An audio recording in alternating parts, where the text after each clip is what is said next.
There's a gleam. Let's get the gleam, all right? Let's go. Oh, it's time to admit, huh? That a lot of y'all see your own people through the eyes of them folks. That's the reason why you got all these surface level critiques about hood ghetto people. What would you say you do here? Oh, hi, my name's Kayla. Hi. I use Allison, and my concentration is economic inequality in the U.S. and Caribbean. Period. Hey, my name is Naomi. I'm Allison, and my concentration is spiritual healing. Spiritual healing. Hi, my name is Eliel, and I concentrated in Black storytelling. Hey, my name is Gabby. My concentration is called Exploring Colonialism and Sustainable. Oh my God! All these useless degrees. I'm Alexia, and my concentration is creativity as communication, how the arts act as a language outside of verbal communication. Period. RICO is not a crime. It is a category. What is the It's a category of crime. In the eye. Come on, hold your face up. Look at him. Let him see you. This is him. Look at it. What's your name? Tell us your name. Give me that ID again. The people of this country are being violated because all of our privacy is being taken up by Elon Musk and Trump, and we don't know what all they have on us. We don't know what all they have on us. Stop breaking the law, asshole! Bobby, it's your favorite president. I forgive you, Bobby, for being such a loser about the election. It's not your fault you were born with a low IQ. It's not your fault, Bobby. Believe me. Bobby, your favorite president won. Kamala lost. She lost so strongly. You were wrong. You're a loser. You're a total loser. This show sucks. You're going to get low ratings, Bobby. You're going to get low ratings. Look at that. From raging bull to raging nobody. Such a disgrace. You're such a disgrace, Bobby. It's a horror. It's an absolute horror. Kamala is getting drunk somewhere. Unbelievable. Look at this guy. That guy's calling your favorite president a virgin. Can you believe it? Look at that crowd. It's such a horror. It's such a disgrace if you look at it. But we're gonna win. We won big, okay? Look at that. Look at that. Come here, paparazzi. Come here. I love this guy. Look at that. Unbelievable. You want to do a little dance, paparazzi? Come here. Hey. Get in that ass. Because Trump bad. Trump bad. Alec, it's your favorite president. Look, Alec, I will offer you a total pardon because I want to be friends, right? I want to be friends. I will give you a total pardon for murdering that woman if you kiss the ring. Kiss the ring, Alec. Kiss the big, beautiful ring. Come on, Alec. Come on. Look at Alec Baldwin, right? He did that impersonation of me. It was not too hot, not too good. But look, we're back in office. You lost. Kamala lost. She's somewhere getting intoxicated. Look at that suitcase. Unbelievable. Well, Alec, if you don't want that pardon for murdering that woman in cold blood, you can call it first degree, you can call it whatever you want, but it was not good. She's looking down on me right now, smiling, happy. Thank you for confronting the man who took me out, who killed me, and that's okay. Let me ask you a question. Sure. No, you realize, by Whoa. the way, no, look at me. I want you to look at me. Sure. You got a camera on me here? The ring, no, it's the ring. But you realize my kids live in this building, right? But I want you to know something. We love the children. We're doing great deals for the children. Be real careful. Okay. If this camera was here, I'd snap your fucking neck in half and break your fucking neck right out. So you know that, don't you? Okay. All right, Alec Baldwin. Alec Baldwin, ladies and gentlemen, class act. Believe me. Believe me. I want you to get out of here. Okay. No, I want you to get out of here. Oh, he's yelling at me. I'm a citizen of this. I was born and raised in New York City. I love you, Alec. Alec, look, Alec, you don't want to attack your favorite president, Alec. Look, I love you. I love you, Alec. He's got more balls than De Niro, that I can tell you. De Niro ran away. Alec confronted. That's good. He's strong, but also he's weak because he murdered a woman. So that's okay, right? Look at this guy. Because Trump bad. Trump bad. Joey, just wondering, do you think people with Trump derangement syndrome know they have it? You're an idiot. And second question, did you steal Trump's haircut or did he steal yours? Cultural appropriation haircut right there. Because y'all got false narratives out there, and y'all should be ashamed of yourself. Y'all black. Y'all are black. And y'all sitting up here beating and attacking on a black woman that's in power. Y'all should be ashamed of yourselves. Oh dear, I seem to have spotted a cunt. Good day. Now, before I take questions, I would like to address an extremely dishonest narrative that we've seen emerging over the past few days. Many outlets in this room have been fear-mongering the American people into believing there is a constitutional crisis taking place here at the White House. I've been hearing those words a lot lately. But in fact, the real constitutional crisis is taking place within our judicial branch, where district court judges in liberal districts across the country are abusing their power to unilaterally block President Trump's basic executive authority. You a question. What do you have? Go ahead. No, that's enough. Go ahead. Can I ask? But that wasn't my question. The problem is you don't write the truth. So, as far as I'm concerned, I want to go to the next Can I ask you a question about... No, not CNN, please. Go ahead. The White House has not responded to the I told you. CNN is fake news. Don't talk to me. Go ahead, please. But he says he was retaliated against, and that's why he was removed from his job. Do you have a response to that? Okay, next question. Mr. President, I have... My show had value, and that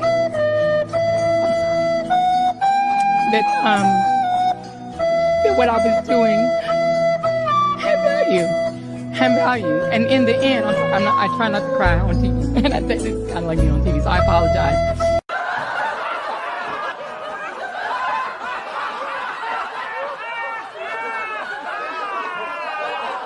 Did you get what you wanted? Did you get what you wanted? Yeah? This is what you wanted, huh? He won. I hope you got exactly what you wanted. I hope you got for all of the black people who were quote unquote mad at the Democratic Party because they wouldn't give you reparations or they wouldn't promise you a black focused vote or whatever it is. I hope you get Trump, who's not going to promise you anything. He's going to take you back to slavery. I hope he calls you monkey. I hope he calls you jigaboo and a spook. I hope he calls you monkey twice. I hope buck breaking comes back. I hope they call all the black women mammies. I hope all of that happens so you can see what you asked for. I hope that all the Mexicans who were afraid of illegal immigrants just as much as the other people were, I hope those people get sent back to their country. Yeah. I hope all of the Hispanics in Miami-Dade who were just afraid of communism because they came from a country that was just ravaged by it. I hope that they get shown what it looks like to really be ravaged. I hope they get sent back on boats. I hope they have to swim back. I hope their back has to be wet all over again. Because that's what he's going to make you do. He's going to make you swim all the way back. Yeah, all those people in Michigan who didn't support Kamala Harris because she wouldn't say the word weapons embargo. Yeah, I hope they're forced to go through what happened right after 9/11. Yeah, flight risks all of you. He's gonna put all of you in internment camps. Because that's what you wanted, right? You wanted to be in an internment camp. You wanted that. All right? That's what you wanted. I hope everybody who had religious values and so that they wouldn't support Kamala Harris, I hope you get forced to have babies. I hope your father assaults you and therefore you're forced to have the baby that you wanted so badly. I hope that's what happens to you. I hope you get every racial epithet and I hope you get all of the disrespect that you deserve. Because remember that people like us tried to stop stuff like that and you wouldn't listen. So I hope they call you a monkey, a spook, a jigaboo, and I can't even say the other words because I'll get banned. So thank you. Have a good day. I ain't even vote for the motherfucker.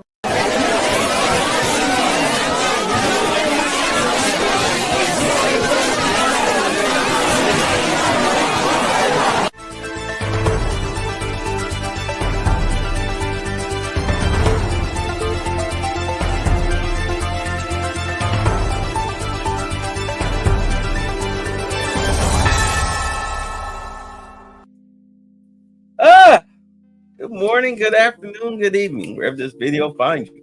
Welcome to Tex. I hope I'm entertaining you guys with these intros. If not, let me know. I'll keep them short. But it gives me time to catch up on anything that I may have missed before I get started. And I try to make them associated with the topic. At any rate, a lot of good things happened today. A lot of good things happened. The Epstein list was dropped. Lewis let me know that. We're going to go over that Monday. I'm going to save that. We're going to make that a group thing. So probably might be a 4 to 6 hour chat. I'm going to try to keep tonight under at least at the 2 hour mark. Excuse me. So But tonight, I'm going to run through these. We got big news out in Dalton. Tiffany Henyard. Just so we can take a look here. Mayor of Village Dalton. She's got so far 536 votes. Jason Clean House got 3,896 votes. And all 17 precincts have been reported. So far, let's see, out of 16,506 registered voters, only 4,406 cast their ballots. Turnout 26, well, pretty much 27%. You people are pathetic. This is how she won the first time. But yeah, Jason House got 87.91% of the vote. And her scumbag partner, Michael Smith, Mr. Dots, D-O-T-T-S, the illiterate idiot, he is dead last with 14.55% of the vote. The next lowest is Rashina Thomas with 15.35% of the vote. He only got 273 votes. But as you can see, Bradley Smith, Eric Levier, Gregory Lewis, and Pamela Henning, they are in a tight race there. They're in a tight race. And of course, the three trustees, Kiana Belcher, Brittany Norwood, and Edward Ed Steve, who is coming back, they're already in. You know, they got the three. But as you can see, everybody down here, they're scrambling. It looks like Jocelyn King with 653 votes. It looks like she's the front runner behind Linda Terrell at 618. I don't know if you guys can see that too well, but that's why I'm saying it. She's got 618, and then of course Vanessa Wesco has only got 536.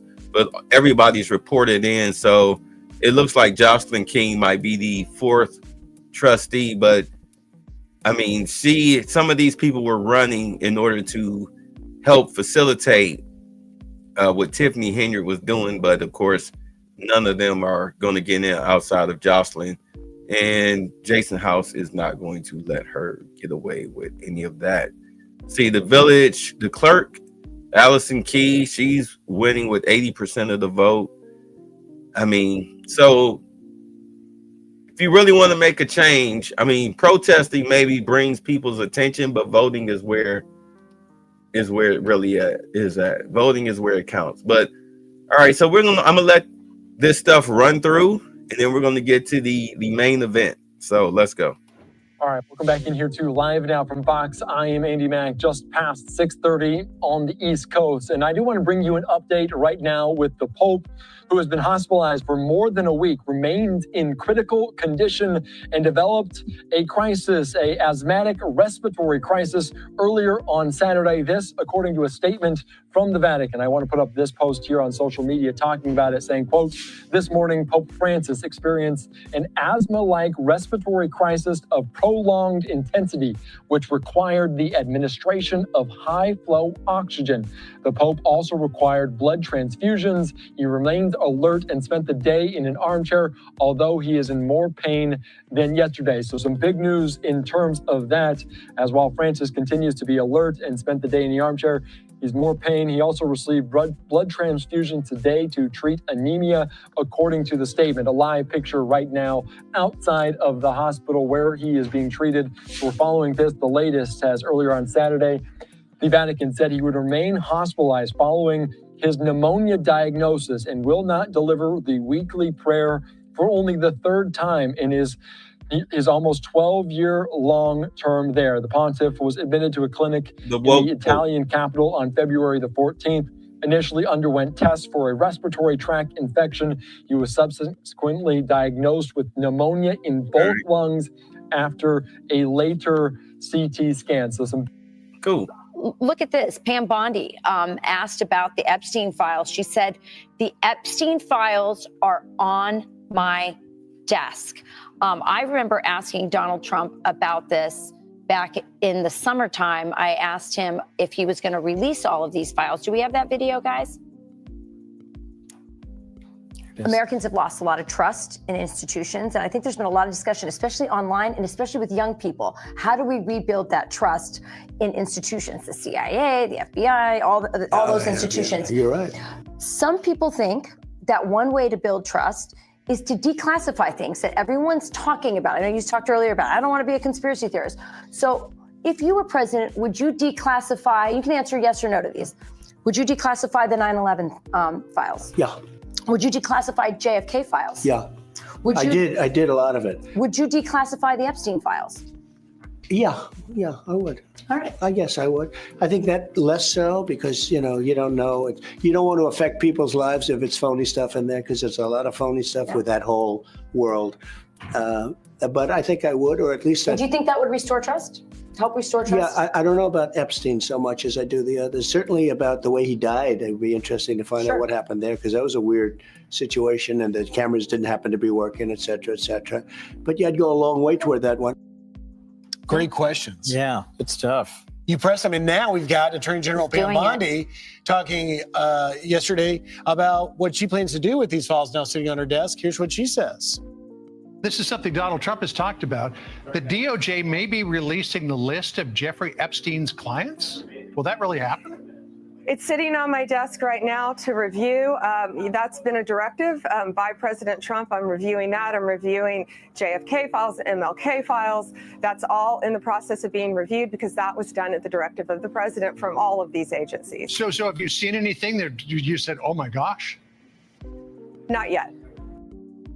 That I think you spurned that to happen, and now Pam Bondi's being pretty specific that she's reviewing it, so that's not clear that we're getting all of it. But it's not just Epstein; it's Epstein, MLK, JFK, and all of these things. Look, the Epstein stuff is serious stuff. It is. I mean, we're talking about children. We're talking about sexual abuse. Absolutely. And remember, we're talking about a number of different potential crime scenes and videos that have been collected. One of the big differences, I think, now compared to the past 4 years is now there seems to be a real aggressive action toward transparency, as we've been talking about all morning long. I do want to know where those tapes went. I do want to know what happened out in New Mexico. I would like to know, are there other women and children who've been impacted, for example, by this Epstein, not just by Jeffrey Epstein himself, but also by Ghislaine Maxwell and by others who may or may not have been party to these circumstances on the east side of New York. So I think transparency, sunlight, what they say is the best disinfectant. It's the best disinfectant. Let me tell you why I think this is important. I think it's important because we have a generation of young people who have been through the lies of COVID that deeply impacted them, have seen all of these things transpire that we've been talking about, but at very formative ages. And this is their chance to believe that their government is honest again. Amen. I think if these are not released in their entirety, and if this promise is not kept, and by the way, I believe President Trump is going to keep this promise, but I think this is about restoring trust for young people in democracy. Yeah, I think it's wildly important. We've had these drones, and we've talked about here on the couch and elsewhere, these mysterious drones everywhere in the Biden administration, stonewalled. Trump administration comes in right away. It's like, okay, here's what that was. Yeah. And but it's like, why was that so hard?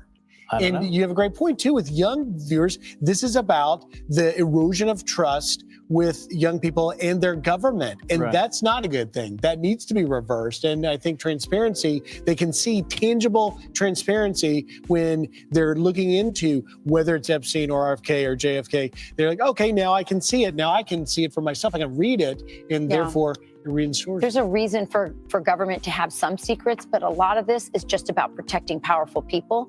And this is a chance to reverse that. So, all right, this brother's hairline looked fake as hell. His hairline looked fake. He looked like he got the fresh and fit. What's the LeBron James hair transplant situation going on? Even his forehead don't even look real. But yeah, I took a look at the Epstein file list. I saw a lot of redacted names. But we'll go through it. I only looked at like two pages worth, so we'll see what's going on with that. All right. According to the New York Times, the Trump administration is planning to detain undocumented migrants at military sites across the country.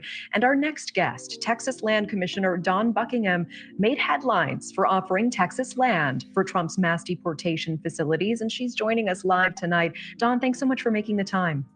It is great to be on with you. Hello to you and your watchers. I understand the state of Texas recently bought a 1,400-acre plot on the Rio Grande. Tell me more about your offer to the Trump administration.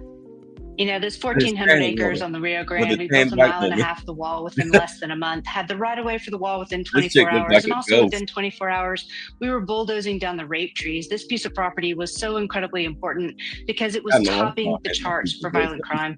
The owner would not let law enforcement on it. So when we took it over, we got the wall built, we got complete operational control of that part of the border, and we stopped the terrible things that were happening to the women and children on that property pretty quickly. You're seeing that extrapolated across the state, local law enforcement, the governor, everyone. We're all working together, of course, with the federal government to end this threat to our families and to the prosperity and safety of our communities. Yeah, you touched on this a little bit. What specifically about this land on the Rio Grande do you think makes it ideal for constructing immigrant detention facilities?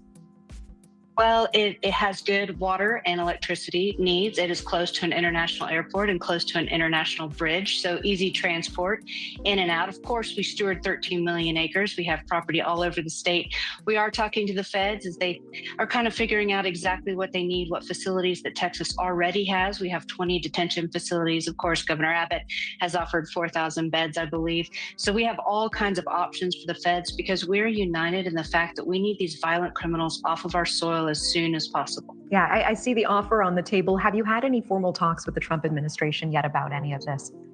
We are having conversations, and so again, we're just sort of like a player sitting on the bench. We're like, we're here, coach. Put us in. You tell us what you need, and we will figure out a way to make it happen. I hear it, and I understand it goes far beyond this one plot of land. It's one of 13 million acres total owned by your office. Pretty extraordinary. You've been very vocal about your support of President Trump's mission to secure the border. Tell me more about what motivates your support of the president's plan, as well as Governor Abbott's Operation Lone Star. Well, I tell you what, it's those basic instincts of a mom. You know, as a mom, when I see our children suffering these violent deaths, when I talk to the parents who have lost their children, and imagine losing your beloved child as somebody who had been detained by law enforcement multiple times and allowed to walk out the front door because of the sanctuary policies. And you know that person could have been stopped, and yet you know the horrific death that your child suffered at the hands of that person. And I honestly just couldn't take it anymore. I will not stand by and watch another child or woman abused if we can do anything to stop it. What is your take on Trump's plan to use military bases to detain migrants? Do you think that's the correct step? Well, I think what we're talking about right now are violent criminals. These are people who belong in prison anyway. I think they are going to need high security detention. I think we have the ability to build those compounds pretty quickly. Texas has been leading the way, of course, in the last 4 years, and the Biden administration has been advocating its constitutional duty to protect our border. So we have lots of ideas and tools and entities that can help the federal government with their goals because our goals are aligned. We are so excited to finally have a good partner at the federal level. And we are so excited to really see these violent criminals getting off of our soil. And we look forward to getting every last one of them off. We've recently seen suspected cartel members trading gunfire with U.S. Border Patrol and warnings of possible attacks on U.S. law enforcement and military from the Mexican side of the border. Even if these illegal crossings stop or plummet, in your opinion, what needs to be done to make sure that Mexico-based attacks on the United States stops? These cartels are a threat. I believe Tom Homan said it exactly right. You've been identified as a terrorist organization. These cartels have killed more people in the United States than any other terrorist organization, and we're going to do everything we can to stop this violence. Tell me more about this, because we just heard our Jorge Ventura saying that Hegseth is saying all options are on the table right now. This includes potential strikes directly on the cartels in Mexico. Do you think that is the right step, even if Mexico's government has indicated they do not want this? Well, I think it's whatever it takes. If the Mexican government cannot contain these cartels and the United States has to step in, then that's what we'll do. We'll do whatever it takes to stop this threat to the American people. Dawn Buckingham, appreciate your time tonight. Thank you. Thanks for watching. Go to joinnn.com to find News Nation on your screen. And don't forget to click the red subscribe button below to get more of News Nation's fact-driven, unbiased coverage. 70 Christians have been found beheaded. Yes, beheaded in a church in the Democratic Republic of Congo. Why is no one reporting this? Why does no one seem to care? Well, let me bring in Dexter Van Zyl, an expert on anti-Christian violence.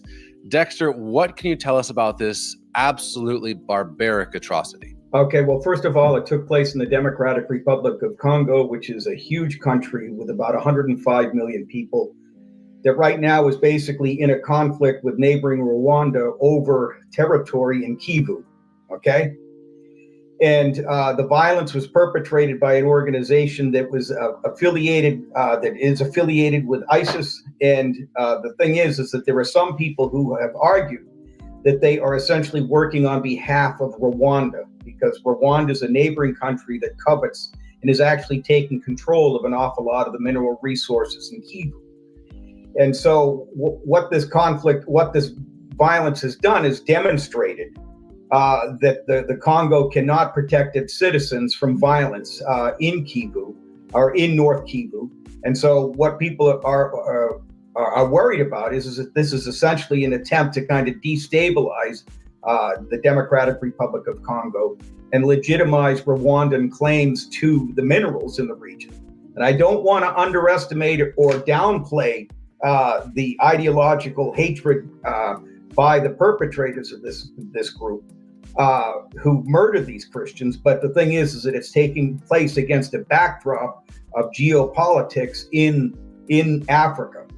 And what has happened is, and so if the Congo, under the leadership of Felix Tshisekedi, can't protect its borders, essentially it's going to have to go for help outside the country. And the people live there, and that's why people are worried about it. The Congolese that I've spoken to here in the States say, I said, wait a minute, are you telling me that the Rwandans are supporting this attack? And they said, yes. And I said, but Rwanda is a Christian nation. And they said, yes, but this will help destabilize the region where all of these minerals that are used for the iPhones that we make, that we use in our lives. And so clearly there's an ideological and a theological component going on, but there's also a strategic issue as well. Oh, it's terrible, isn't it? It's as a former Peace Corps volunteer, I served in the Congo for about a year, 14 months in the 1980s. And the problem is that if this violence is allowed to continue and the average Congolese learns and recognizes, and the violence like this against Christians perpetrated by jihadists is not a new problem. It's been a problem in North Africa for a long time. And the problem is that trying to get people to pay attention to it is very difficult. Well, that's my second question is, you see the headline, 70 Christians beheaded, and you think, what? You almost can't fathom that headline. But is Islamic violence against Christians in Africa, is this an anomaly, basically? Oh, no, absolutely not. This takes place in a number of countries throughout the region. And there are some people who are worried that essentially what we're looking at is a jihad against Christians in numerous other places in North Africa. And routinely we hear reports of these acts of violence. And the problem is that what happens when the Christians start to fight back? Are we going to start to see the equivalent of an interreligious war in the continent? And the problem is that there's going to be huge problems with this. The problem is that, first of all, the reason why this doesn't get as much traction as, say, the conflict, the Palestinian suffering in Gaza, is because there's just not that many reporters on the ground. And the Congo is a huge, dangerous place to be a reporter. And frankly, also, there's just a fair amount of ideological indifference to anti-Christian violence on the part of reporters in the West. And Dexter, I think that's the question. If you were to replace 70 Congolese Christian with any other minority group, 70 Palestinians were beheaded, 70 people at a pride parade were beheaded. This would be the biggest news story of the decade. And yet this just happened and no one's reporting on it. And literally crickets. Right. And it's like that with Boko Haram when they murder people in Nigeria. There's basically crickets. And I think a lot of it has to do with the fact that we have essentially kind of an anti-Christian bias on the part of people who run the media. And the thing is that I think there's another factor is that essentially Christianity has been lumped in with essentially this whole notion of settler colonialism, and that whatever violence is directed their way is largely a consequence of the violence perpetrated by Christians in years past. But I'm going to tell you, I lived in Zaire, I lived in the DRC when it was called Zaire. And one of the reasons why I became a much more devout Christian was because of the church that I went to every Sunday morning as a volunteer. Okay. And, and I would go and talk to the local pastor when I had like spiritual crises as a volunteer. And the thing is that, so what has happened is that Black African Christians, okay, have suffered the consequences of hostility towards Western civilization and Christianity itself, in part because people don't care what happens to Christians unless it can be blamed. And part of it has to do with the fact that if the perpetrators are dark-skinned, well, then we're going to have to give them a pass. And it's a very, very strange milieu, so to speak, that we work in.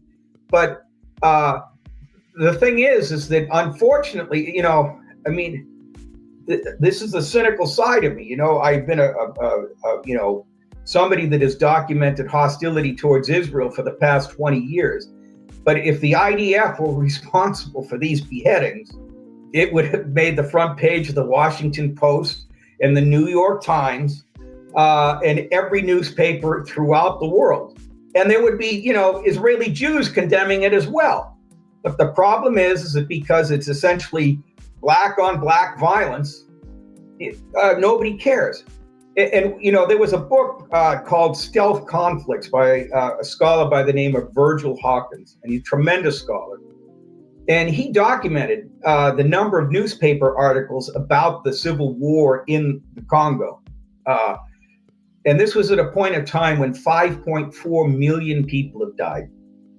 There were a few dozen newspaper articles or a few dozen news shows or segments on it.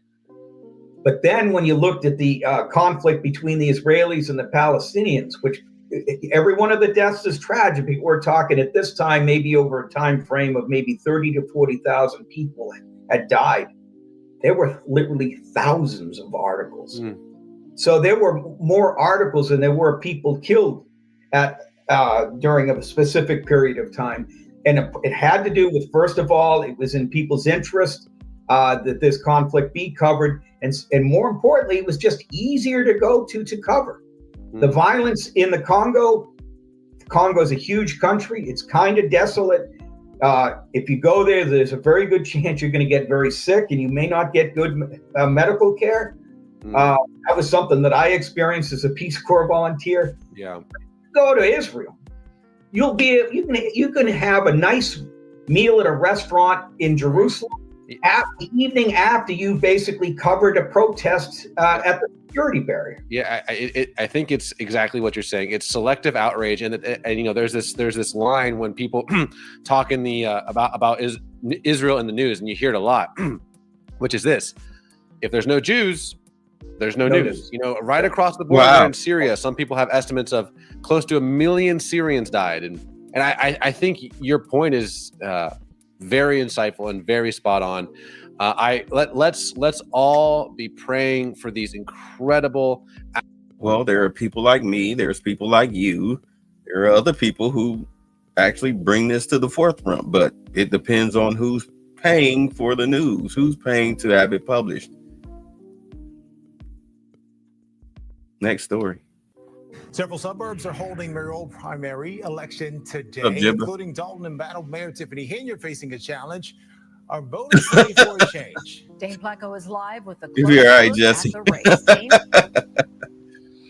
Yeah, we're at the Diekman Elementary School here in Dalton, which today is doubling as a polling place. And as a matter of fact, Dalton Mayor Tiffany Henyard herself voted here. Well, as you can see, I finally got to it, Jim. Talking to some of the Dalton I told you I'd get to it. I got to it. vote, There's so much stuff going on. all of whom told us they're ready for a change. As I said earlier in the video, Tiffany lost. She got blew out. She didn't even get her 600 votes. Previous mayor, she ran into some challenges. She started out really strong and, you know, had a lot of support. But now the way the village is going, it's just time for a new direction. Higher than a normal, usually, but yeah. These municipal elections are generally lightly attended, but we're told turnout has been very heavy here in Dalton, which has become the center of national attention because of its controversial and flamboyant mayor, Tiffany Henyard. I tried to. Was also the subject of an ongoing federal investigation into spending, hiring, and contracts. An investigation by former Chicago Mayor Lori Lightfoot found the App Village millions of dollars in the red, with hundreds of thousands of dollars in credit card expenditures that just could not be explained. Henyard was actually voted out of office a couple years ago in a recall election, but those results were overturned in court. Now, over the last few months, the village government has descended into chaos, with meetings being canceled or disrupted and little or no legislation getting approved. Henyard is being challenged by Dalton trustee Jason House, who told us a short time ago he's optimistic about becoming Dalton's next mayor. What are you seeing on the ground today? On the ground, we're seeing a good turnout of residents. People's voices will be heard at a higher level than it was before, and a lot of support. So we expect the victory tonight. I think that people didn't. Yeah, he won the primary. I think that I was blindsided from the go. I came in 2021. When I came in 2021, I was faced with a recall. So every year it was something else. Then they took me off the bank account. Like crazy. And then the next year was something else. So you never gave me the opportunity to continue to govern. And I want the opportunity to govern my town. And stealing and stealing and stealing and Henyard is stealing also and claiming stealing. that there was election suppression here in Dalton, although she didn't specify exactly how. I also asked her what she plans to do if she doesn't win tonight, and her answer was very interesting. I'll have more about that at 5 o'clock. Polls here close at 7 o'clock this evening. Live in Dalton, Dane Placco, Fox 32 Chicago. Thank you, Dane. Calumet City is facing its own contested race for mayor and city council. All 7 aldermen, the city treasurer, and the city clerk face opponents. Mayor Thaddeus Jones is also being challenged by James Patton, alderman in the 6th Ward. Jones was elected mayor in 2021. In Cicero, town president Larry Dominic is being challenged by Esteban Rodriguez, an executive director of a youth-focused nonprofit. Dominic has been on the job 20 years. I'm laughing because them brothers definitely look like they from Chicago. Second largest city. 5 people are seeking spots on the April ballot, including incumbent Mayor Richard Irvin. He is being challenged by Alderman at Large John Leish, Alderman Ted Mesiacos, former Alderman Judd Lofchi, and Karina Garcia. Irvin has been in office since 2017. The 2 candidates with the most votes tonight will advance to the April 1st consolidated election ballot. The playoffs. The outrage from Democrats over cutting waste and demanding accountability is actually a head scratcher, and it's not going away. The president has put Elon Musk into a position of authority to do damage to our government. This is not about efficiency. This is about loyalty. This is about having Trump and Musk put in the people that are going to be beholden to them so that they can. Hold on. Let me get it right. And push forward on their corrupt agenda. Elon Musk has been lying through his teeth to the American people time and time again. It's completely inhumane what he's doing, by the way. No compassion, no thought about these people that are working hard to deliver services. And quite frankly, it's crazy that this is his approach. All right, let's take a closer look. This is the email sent by senior advisor to the president, Elon Musk, asking federal workers for 5 bullet points of things that they actually accomplished last week. This is not hard. So one of our team counted every single word and letter. It's 35 words. And not one of those words has more than 3 syllables. Yet somehow it has. They said, please reply to this email with approximately 5 bullets of what you accomplished last week and CC your manager. Please do not send any classified information, links, or documents. Deadline is this Monday at 11:59 p.m. Eastern. This was yesterday. So I don't know what the hell people are talking about when, if you can't name 5 things that you accomplished last week or that you're probably working on, then I'm sorry, why are you here? And then you have morons telling people like Jasmine Crockett and other morons who have millions of dollars of your tax dollars in the bank, telling people that they don't have to respond to these emails. They're also telling people don't take the buyout package of a job that no longer exists because your department has been dissolved. Also telling people $5,000 is nothing in this economy. Now, keep in mind, when she was talking about the $5,000, she was talking about the government workers. And I'm like, if I'm a government worker and I'm a lazy POS and I know I'm about to get fired, I would take the 7th month and I would be hoping and praying that we get the 5K. So that way I'm sustained until I can get another job, no matter how long it takes. Plus, you have people who have been fired by the government who will turn around and reapply when new positions open. Excuse me. And because they're familiar with the systems that they use, they'll turn around and get rehired. Plus, it's not that they got fired because of a bad performance or anything. It's just that your department folded. So it's like, oh, okay, you were part of, you were a Doge cut, right? All right. So, I mean, it doesn't look like you were fired because you were lazy or incompetent. They just folded your department. All right, well, come on. You know what I'm saying? Come on, let's go. You're already good. But anyway, you know, you're listening to the Joy Reids and Jasmine Crockett's and who's the lesbian chick with the glasses? Rachel Maddow. You listening to these morons. Like what they're like. I mean, these people are like millionaires. Why are you listening to them about your money?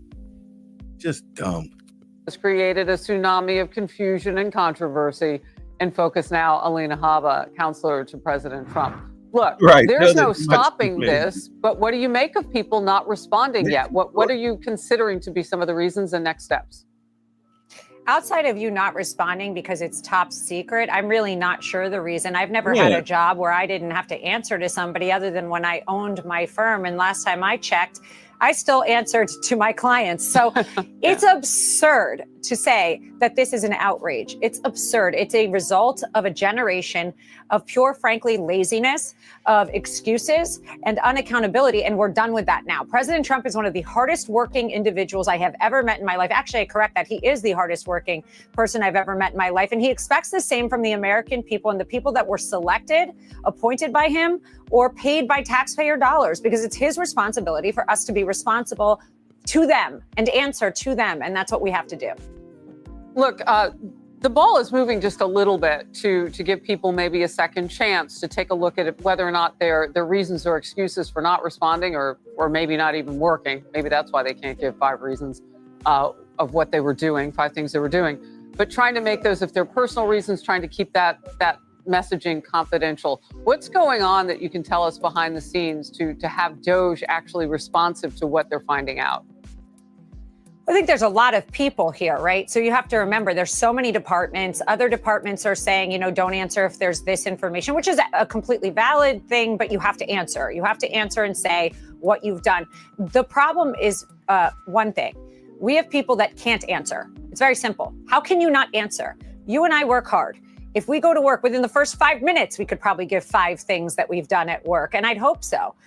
So my response is very simple. The president is not unkind. He's not being unfair, but he wants a response. Now, if you need an extra day to do it, God bless, but you're going to do it. He was very clear also that if you don't, there will be repercussions. That has not changed.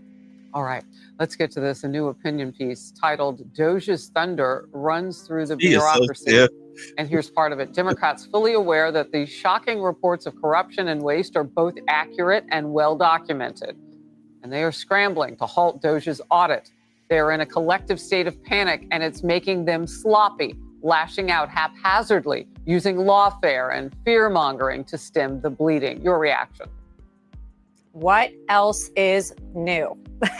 Fear-mongering, never heard of that before. Lawfare, never heard of that before.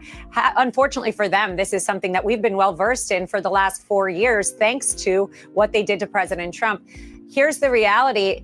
We are going to continue. We are strong. We keep winning in cases where they get temporary restraining orders. And I want to point that out. They're only temporary. And then they investigate them and they say, wait a minute, they have a reason. They have a ability to go in and look at what is going on. Doge is a directive from the president. It's something we campaigned on and we're committed to. We're going to continue. This will not stop. And they can keep trying to challenge us. But the truth is, and this is a funny fact I heard from someone, that the first week we were in office, the first week this administration started slashing these NGO funding to Democrat bureaucrats. The reason, the thing that they Googled the most in DC, bleach bidding and criminal attorneys. Oh, I kid you not. That says it all. So they're trying to scrap information and run and hide. Unfortunately, we follow the money and money never lies. Yeah, I mean, the law part of it, the lawfare, the legal Googling, all of it. I mean, it is something that you're so right about. We've seen that used against the current president when he was between presidencies and even during them. So Elon Musk has posted some numbers from a recent poll that shows Doge is overwhelmingly popular and that Americans think government spending should be reduced by at least $1 trillion. The poll shows 7 to 10 people say they believe government spending is filled with fraud and waste. 72% say they believe there should be a government agency focused on efficiency initiatives. JP Morgan Chase CEO Jamie Dimon oversees more than 300,000 employees. Let's get his take. The government and everybody would know the government's inefficient, not very competent, and it needs a lot of work. And so you and I, it's not just waste and fraud, it's outcomes. Why are we spending the money on these things? Are we getting what we deserve? What should we change? So I think doing that needs to be done. Bureaucracy pushes back on everything. It's not just about the deficit, it's about building the right policies, procedures, and the government we deserve. Yeah, that's a lot of information. I watched that whole interview this morning. I am curious about communicating to governors. I was in Louisiana with Governor Landry yesterday. And I mean, he is so all on board on this. He had to do it for his state when he was AG. What types of things are you learning from some of these governors? Because they can get on board and really help. Yeah, I actually had dinner with Jamie Dimon Friday evening, and he's incredibly intelligent, as everybody knows, but he's all on board and talked about the difference in this administration and last. As to the governors, listen, the governor of a state is running their state. They have optics that we will never have from here, but we can only be reported into and read into. They are all on board. Yeah. We have seen such laziness. And this is what I spoke to Jamie about on Friday. He said that in the last administration, he couldn't get meetings. He couldn't even speak to anybody, let alone the president of the United States, who was MIA for 4 years. So I would have loved to have asked President Biden what he did. Where's his five points? Because I'm sure he couldn't have filled them out. But this is what we're about. We're running this country like Jamie runs the business, like President Trump runs the Trump organization, like Elon Musk's running X. That's what we're doing. And if you want your budget balanced, if you want to not have a deficit, who better to do so than a businessman that understands how to make money, how to spend money, and how to get out of debt? And that's what we're going to do. Yeah, and you've got millions of clients out there, the American people. You saw that number of support for what the president is doing right now. That is huge. Alina, great to have you in focus today. Thank you. And today, federal technology staffers resigned rather than help Musk and Doge. More than 20 civil service employees resigned from Elon Musk's Department of Doge. The resignations include engineers, data scientists, and product managers forming a setback for the government's tech overhaul. Like they can't just hire other people. All right. Also, 5 members of the Democratic Party in Bridgeport, Connecticut and Philadelphia have been criminally charged with numerous counts of voter fraud at both the state and federal levels regarding mail-in ballots.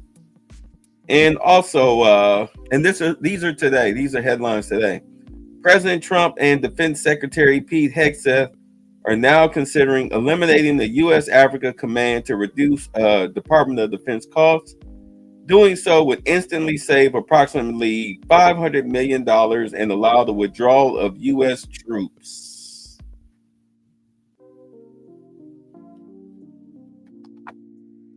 Thank you, Harris. I still want to know if he hit though. Anyway, let's next question. Next video. Ukrainian officials told Associated Press today it has reached an economic agreement with the U.S. that would include access to Ukraine's rare earth minerals. Wait. He looks so defeated.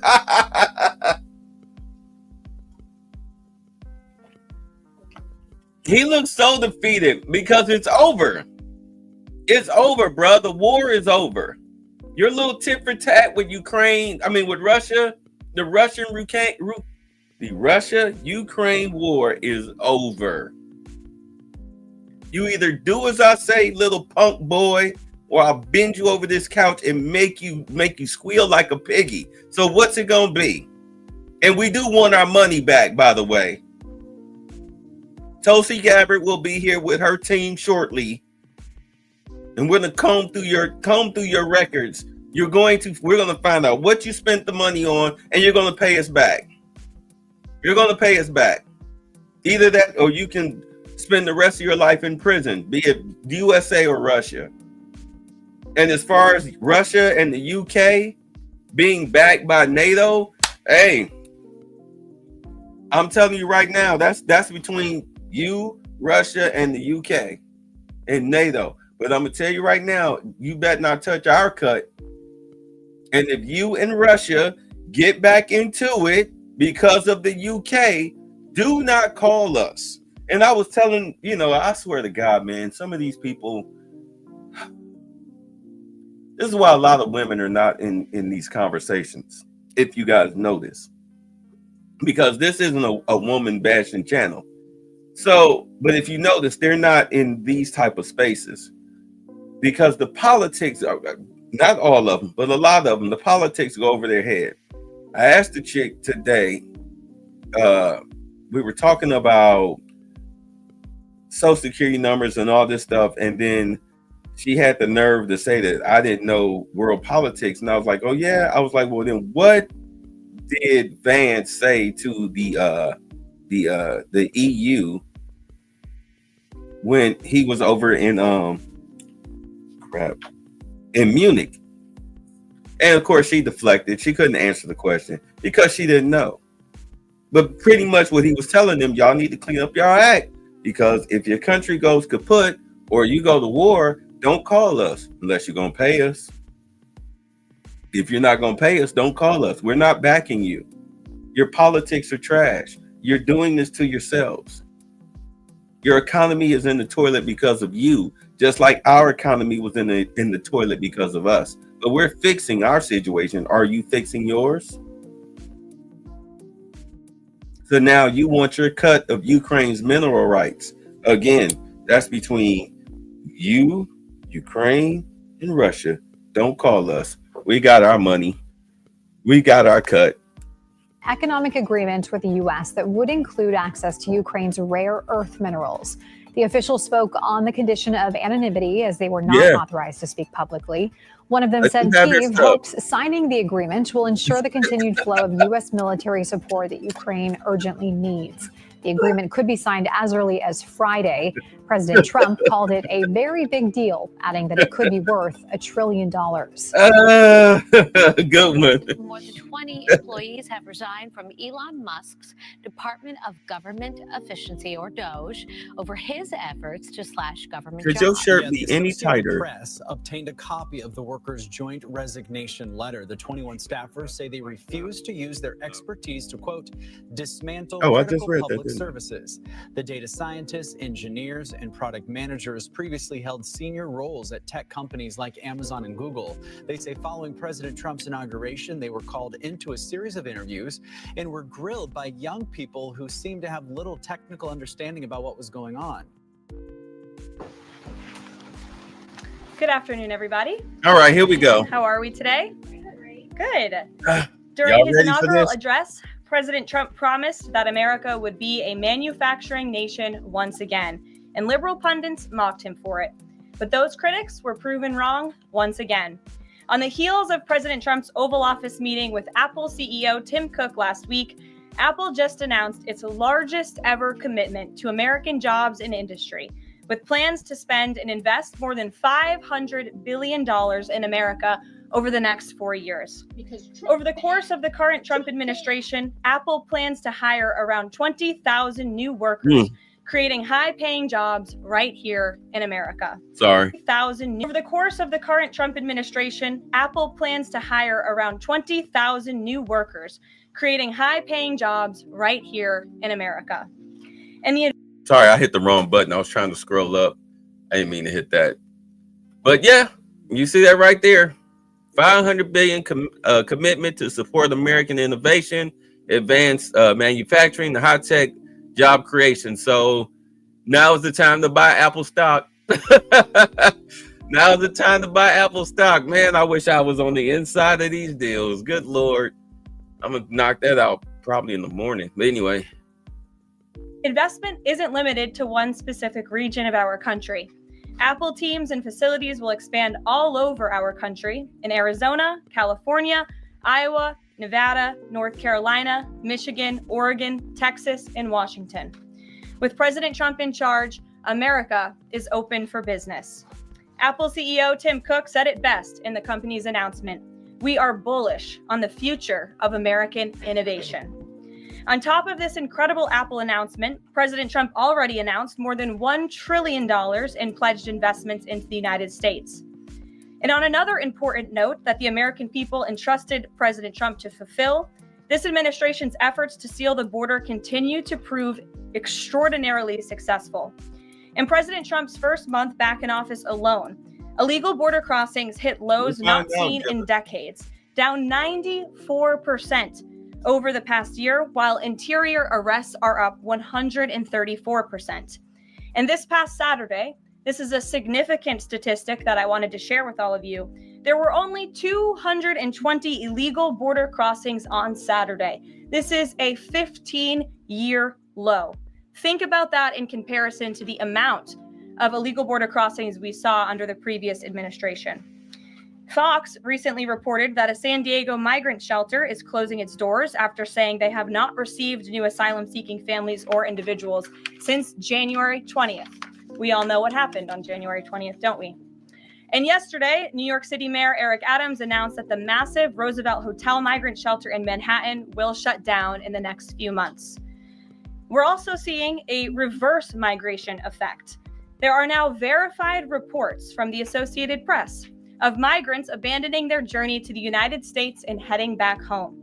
This is the first time the Border Patrol has received these reports since 2020, during President Trump's first term. The returning migrants claimed in interviews that the new heavy security posture adopted by the Trump administration was a significant reason for their decision to return to the countries of their origin. Overall, the American people continue to overwhelmingly give President Trump very positive remarks. The free ride is over. Nearly every one of President Trump's policy initiatives are receiving strong majority support. And I have noted that in every briefing since Inauguration Day. 81% of Americans support deporting illegal migrant criminals from our nation's interior. 76% of Americans support the DOGE-led efforts of a full-scale investigation to find and eliminate fraud and waste in government expenditures. Again, this is from a Harvard-Harris poll, a very legitimate pollster. 76% of Americans support closing the border. 69% of Americans support President Trump's common sense efforts to ban men from women's sports. As you all know, we celebrated that executive order at the White House a couple of weeks ago. 65% of Americans support the president's efforts to eliminate all preferences by race in the hiring and awarding of government contracts, which is another pledge that DOGE is working hard to fulfill. And 61% of Americans, vast majority, support the president's plan for reciprocal tariffs to ensure that other countries are treating us the way we have always been treated. Despite what many Democrats and media members want you to believe, the Trump agenda is not only necessary, but it is overwhelmingly popular. Why? Because it's driven by common sense. And finally, as you all saw yesterday, a federal judge denied the Associated Press's emergency motion for a temporary restraining order against myself, our Deputy Chief of Staff, Taylor Budowich, and our Chief of Staff, Susie Wiles, for our decision to remove the Associated Press from the White House press pool for certain and special events.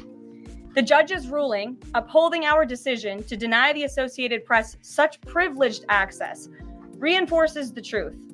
And it reiterates what I said from this podium last week when that suit was filed. Asking the President of the United States questions in limited spaces such as the Oval Office in Air Force One is a privilege that unfortunately has only been granted to a few. It is not a legal right for all. The Trump administration has already proven to be the most transparent ever, and this president, the most accessible in history. This is evidenced by President Trump's daily press conferences in the Oval Office, where he takes many questions from the journalists who have the honor and privilege of standing before the beautiful Resolute desk.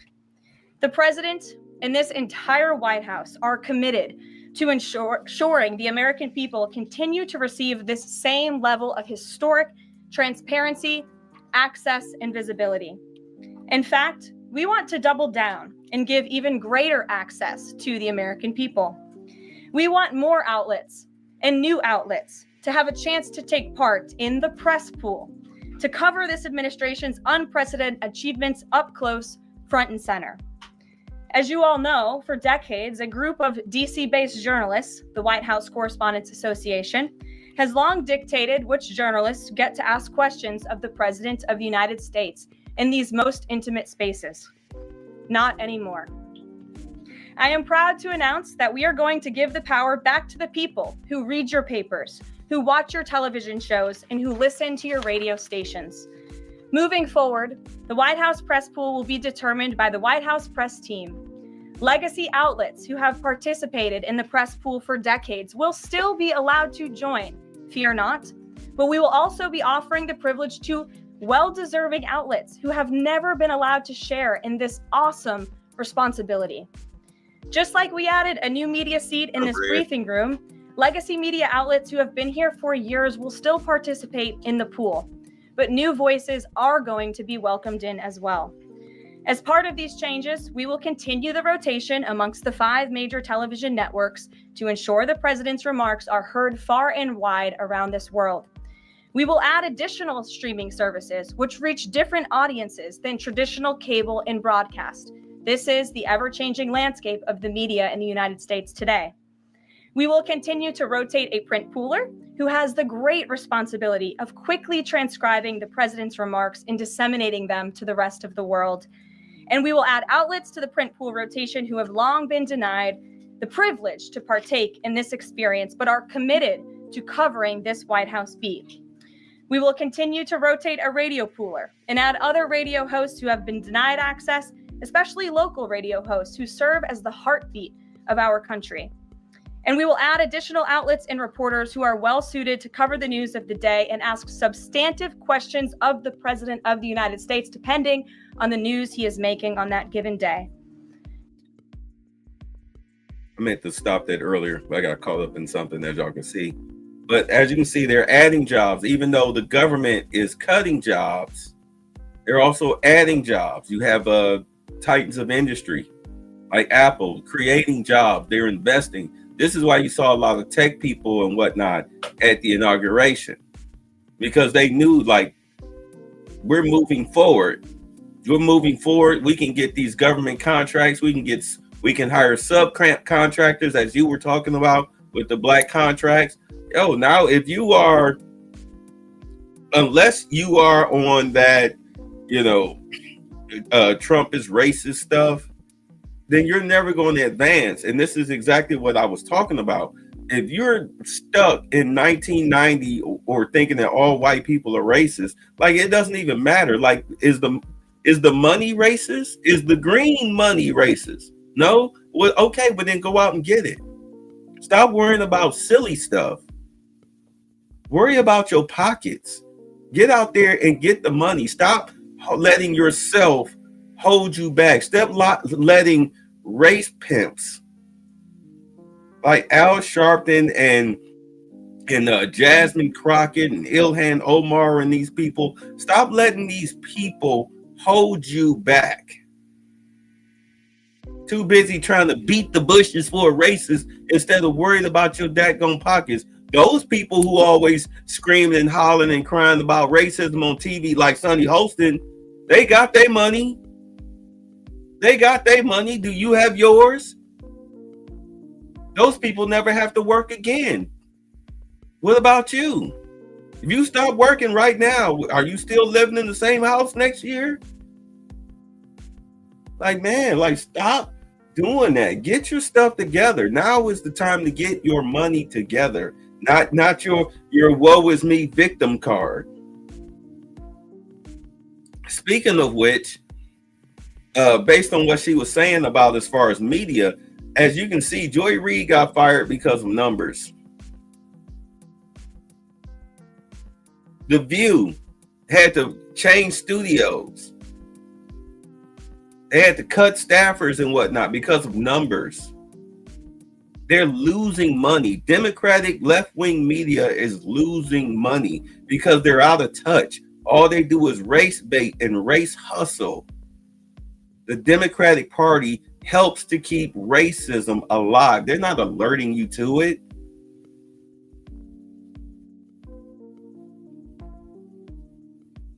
You see Elon and Trump on these press conferences say, well, we hate the blacks, so the blacks ain't finna get nothing because, they the blacks. No.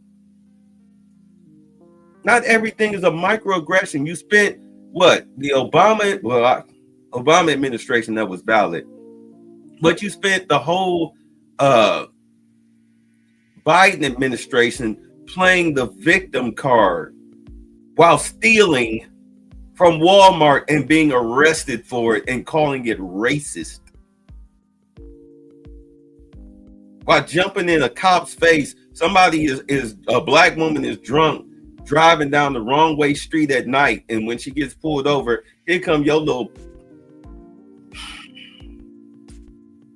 nosy self getting all up in the cop's face like you about to fight him, proclaiming that this intoxicated wrong way driver at night woman is your family member. Like, so what? Like, good. You can pick her up from this police station. You sitting up here getting so involved that you wind up getting cuffed and stuff while screaming and hollering at the top of your lungs like you're getting beat to death, talking about racism. Like, nobody wants to hear that anymore. The victim card, your victim card is declined. Do you have an actual financial card you would like to use? It's over. And they're destroying Democratic media. The White House is destroying Democratic media. You don't want to call it the Gulf of America? Fine. Your access is revoked, AP. You wasted money suing us. The judge said, well, shouldn't have been lying. Case dismissed.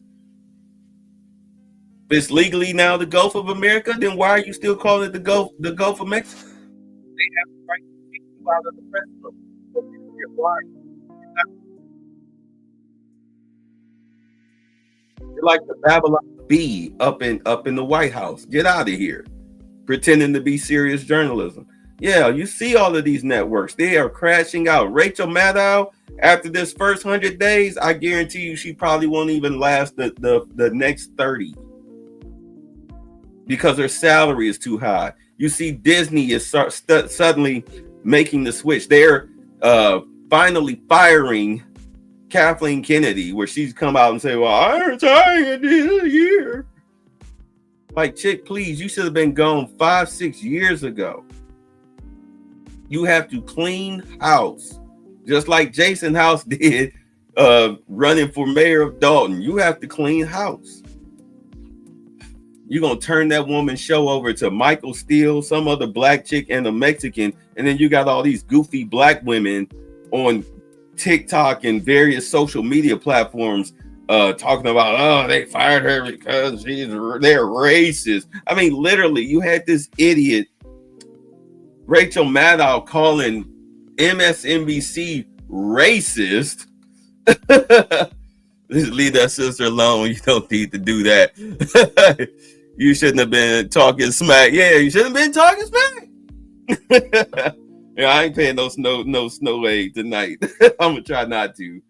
No, but you got Rachel Maddow calling her bosses racist. Like, oh, we're racist. We replaced one racist idiot with a black man, a black woman, and a Hispanic in her time spot, and you're calling us racist. In all honesty, if I was CNN or MSNBC or whatnot, or if I was ABC, I would get rid of Sunny Holston, and I would replace her. If I was them, I would be trying to get like a Scott Jennings. I would definitely be trying to get a Scott Jennings up on that network, or if not, give him a show. I would love to see Scott Jennings with his own show. Him with another staunch Republican or new wave Republican, maybe somebody young against 3 Democrats. So that way it's a 3-on-2. So the Democrats feel like they have an advantage, but really they don't. You say too much race baiting from Joy. Advertising suffered. Yeah, that's what it was. It was the advertising dollars. Plus people tuned it out. It was like, please. Like, girl, every time we turn around, you talking about racist this, racist that, you sound silly. Like your low IQ viewers. Your low IQ viewers are the only ones that's defending you. You got Don Lemon trying to defend her. Like, man, please. Like, you be all on your show. You were so unprofessional. Oh my God. And she's killing you. But that's the one thing that I wanted to say about that I didn't get a chance to say yesterday, was that despite, and I said it with the Kerry Champion situation, you've been on national TV for years. And now you're about to go the Melissa Harris Perry route. Okay? You're about to go the Jamel Hill route.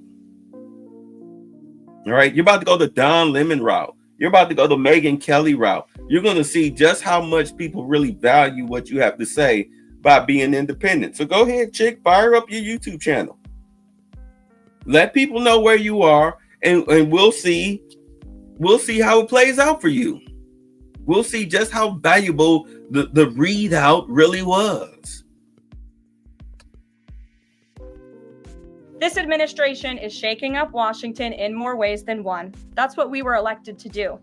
As I have said since the first day behind this podium, it's beyond time that the White House press operation reflects the media habits of the American people in 2025, not 1925. A select group of DC-based journalists should no longer have a monopoly over the privilege of press access at the White House. All journalists, outlets, and voices deserve a seat at this highly coveted table. Yeah, I was like, by deciding which outlets make up the limited press pool on a day-to-day basis, the White House will be restoring power back to the American people who President Trump was elected to serve. So in that note, in our new media seat today, we have Shelby Talcott, who is a White House reporter for Semaphore. In 2022, Semaphore launched as a global digital news platform with the aim of bringing meaningful innovations to the news industry. Today, they have nearly 1 million newsletter subscribers spanning 11 separate editions. With that, Shelby, I will take your questions. Thanks, Caroline. I've got two for you. One on foreign policy. Over the weekend, the president's special missions envoy, Rick Grenell, was talking about Venezuela, and he said that the president isn't someone who wants regime change. Other administration officials have made clear that they don't see Maduro as the rightful leader. What is this administration's policy on a new government in Venezuela? I think the president has made his position on Venezuela quite clear. He stands in opposition to the Maduro regime, and Secretary Rubio has spoken on this extensively as well. And then on Doge, last night Elon Musk said that a failure to respond a second time will result in termination. Will there be additional rounds of the "what did you do this week" email from Doge to federal workers? And what's the guidance on the federal workers who've been instructed by their agencies not to reply? So a couple of things on this. First of all, let's just take a step back and talk about this idea. The president sent out a truth last weekend to Elon Musk saying he loves everything Elon is doing and he wants him to be even more aggressive because Doge thus far has proven incredibly successful in making our government more efficient. And so Elon and Doge came up with this idea. Elon has implemented this at his private companies. It has proven successful. And it's a very simple idea when you think about it. All the Office of Personnel Management is asking, all this administration is asking, President Trump is asking, is for federal workers who live off of the American taxpayers' dime to send 5 bullet points of what they have done in the previous week. That is all we are asking for. And so the Office of Personnel and Management sent out additional guidance last night. Those responses should be directed to agency leadership, and the president defers to his cabinet secretaries, who he's obviously entrusted to pursue. If you get the email, then yeah. You get the email, then yeah, you have to reply to it. The guidance relative to their specific workforce. And for some of the agencies that you've seen who have said, please don't send these emails, it's in their best interest for that specific agency, and the president supports that. And let me be very clear, the president and Elon is his entire cabinet are working as one unified team, and they are implementing these very common sense solutions. You're welcome. Jackie. Thank you. One follow-up on the question. So about the deadline, Alina Habba said that you have until tonight. Elon Musk said a failure to respond a second time would result in termination. So is that a real deadline? Should federal workers be looking to that guidance, or should they be looking to the agency heads? Like, what is the actual deadline? So again, the agency heads will determine the best practices for their employees at their specific agencies. Again, this was an idea that Elon come up with. Doge worked with OPM to actually implement the idea, and the secretaries are responsible for their specific workforce. And this is true of the hirings and the firings that have taken place. And we advise federal workers, unless your agency has dictated you not to respond to this email. In fact, I can announce that we've had more than 1 million workers who have chosen to participate in this very simple task of, again, sending 5 bullet points to your direct supervisor or manager, CCing OPM. I actually participated in myself. It took me about a minute and a half to think of 5 things I did last week. I do 5 things in about 10 minutes, and all federal workers should be working at the same pace that President Trump is working and moving. We have a country to save, and we want this federal government to be responsive to the needs of the American people who reelected this president to have historic, massive reform. And that's what the intention of this idea is. Can you clarify one thing, though? Because Elon Musk also said that a reason that they wanted this 5 things email was just to see if people are actually alive. Citing that there are some federal workers who might not even be alive.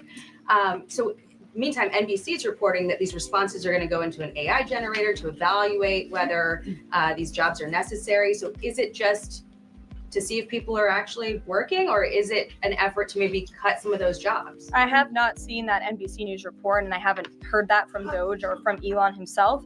Again, this is to ensure that federal workers are not ripping off American taxpayers, that they are showing up to the office, and that they are doing their jobs. That's what the American people expect, and it's a very simple task to complete. I did it myself, and I was more than happy to do it because I'm very grateful that I am serving the American people on the American taxpayers' dime. Do you think Doge should hire a spokesperson just so that Elon Musk doesn't put out tweets that then confuse federal workers? Are my press briefings not good enough for you, Jackie? John. Carol, thank you. In the ruling by Judge McFadden yesterday, who dismissed the lawsuit that AP brought against yourself and and your team members here, President Trump. In there, he said, why not just do away with the entire White House Correspondents Association along with it, because essentially they have no authority. They just usurped it. What is your reaction to that? Well, first of all, John, it's great to see you. And you are one of those individuals who has you're on a streaming platform that hundreds of thousands of people tune into every day. So it's great to see you in the briefing room. I did address that actually in my opening remarks by announcing that the White House press team in this administration will determine who gets to enjoy the very privileged and limited access in spaces such as Air Force One and the Oval Office. There are, as you know, look at this room, hundreds of journalists who show up to this building every single day and are not granted that luxury of flying on Air Force One and asking the President of the United States questions. And so we want to ensure, again, everyone has a seat at that highly coveted table. But alas, the legacy media outlets who have been doing this for quite some time and have invested resources into covering the White House, their spots will remain, just like they have in this briefing room as well. Sure. Steve. Can you give us an update on the negotiations around the Ukraine minerals deal, and when is President Zelensky going to come visit? So the president talked at length about this yesterday, the critical minerals deal with President Macron. And in the more than hour-long press conference he gave all of you in the Oval Office himself, there hasn't been significant updates since the president's remarks last night. But and to read Jibber Jabber's thing, said, good scam, have AI get hired on a job, and it does the task while you sit on your butt getting paid off the government, but yet you can't respond to an email listing 5 bullet points of what you did. Like, man, you deserve to be fired. You deserve to be fired. I will just reiterate his position. It's critical that this deal is signed. He expects President Zelensky to sign a deal. This is to recoup American tax dollars that have been funding Ukraine's national defense. And it's also great for the Ukrainian people who have been put through hell because of this war. And it will create a lasting economic partnership as Ukraine will need to rebuild their country because of this brutal war. And just to follow, is Steve Witkoff delayed his trip to the Middle East so he can concentrate on this minerals deal? I don't want to comment on Mr. Witkoff's travel plans or read anything out just for obvious reasons. But he, remains very much working. That man is working around the clock to secure this deal with Russia and Ukraine alongside Secretary Rubio and Secretary Bessent, General Keith Kellogg. He's also working very hard to secure a peace deal in the Middle East as well. So God bless him. And he's working alongside the president every single day. Sure. Thanks, Caroline. The president's executive order creating DOGE called for the naming of a DOGE administrator. Mm-hmm. Who is the DOGE administrator? So the president tasked Elon Musk to oversee the DOGE effort. There are career officials and there are political appointees who are helping run DOGE on a day-to-day basis. There are also individuals who have onboarded as political appointees at every agency across the board to work alongside President Trump's cabinet to find and identify waste, fraud, and abuse. And they are working on that effort every day. So is Elon Reagan. Musk the administrator? Reagan. Thanks, Caroline. I have 2 for you today, one on the border wall and one on the DHS investigation. Sure. First on the border wall construction has restarted in Texas and California under contracts awarded under Trump's first term. Is the president looking to secure new contracts, and how is he defining success in terms of border wall construction this administration? The border wall is a signature promise of President Trump's campaign. He talked about it way back in 2015 and 2016, and people laughed at him for bringing up this idea. It's proven to be not only an idea that he delivered on in his first term and continues to deliver on in his second term, but it's also proven to be highly effective. In fact, we know where there were parts of President Trump's border wall built and standing under the previous administration, illegal border crossings dropped 87% where there was a border wall. So the wall is an incredible deterrent factor for illegal migrant caravans. The president is committed to the continuation of the construction of the wall. And the previous administration actually sold off the resources that the Trump administration secured to build the wall. And that's an egregious misuse of the American taxpayers' money. They just let those resources rot on the southern border. They actually sold them for pennies on the dollar. So this administration, DHS and ICE and Customs and Border Patrol and Tom Homan and all of the great people who are working on this effort are committed to continuing the construction of President Trump's border wall. As we know, the people who bought the pieces of wall They just stored it and then turned around and sold it right back for what they paid for it, right back to the United States government shortly after the election. You know, because that was White House staff. That was not Biden himself, as we know from Lindy Lee. Biden had nothing to do with that. He had nothing to do with that. He get his morning coffee, his pills. He watch Morning Joe. They have him sign a bunch of stuff, and then he, you know, teeters around the garden, smells the roses, eat his lunch, have his early dinner at 4 o'clock, and he's in bed with a cup of warm milk. I mean, we really were having the Lisa Simpson presidency. We really were having the Lisa Simpson presidency. It's amazing how spot on the Simpsons were with that. Because that White House was just clueless. And if Joe is not running the White House, then clearly somebody had to be in charge. Somebody had to have been in charge, and it had to have been Kamala. And probably by the time Joe was able to look up and realize what was going on, he was, oh my God, no wonder he hates that chick so bad. No wonder he hates her. Because it sounds like she may have been secretly in charge, hence them not letting Lindy Lee take any pictures whatsoever, confiscating her phone, keeping her out of certain areas and events and everything, shuffling her off, ostracizing her, because they knew that she was not one, even though she was a card-carrying, line-toting Democrat, she wasn't a team player all the way. I mean, you see what she's done. She's so happy now. I wonder if her period started, but she seems so happy now on the Republican side. But yeah, like she said, people laughed at Trump putting up that wall. They also laughed and called him a racist when he said that the Mexicans were rapists and drug dealers and murderers and thieves and whatnot. You know, who's laughing now? Who's laughing now? Investigation into people who might be leaking within the administration. Will the White House release the names of the individuals that DHS Secretary Noem said were caught leaking details of the ICE raid? And can you share how many leakers have been caught so far and what agency they were a part of?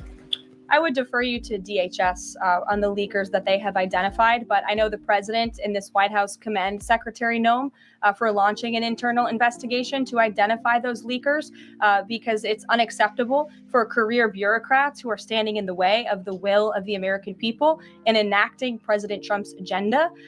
If they don't want to adhere to the will of the 77 million Americans who reelected President Trump, then they should go find another job. And if they continue to leak information, especially information that is critical to protecting Border Patrol agents and ICE agents who are out there doing jobs that not many people are willing to do, putting their lives on the line to protect our national security, then those individuals absolutely should be fired. And this administration is committed to finding them.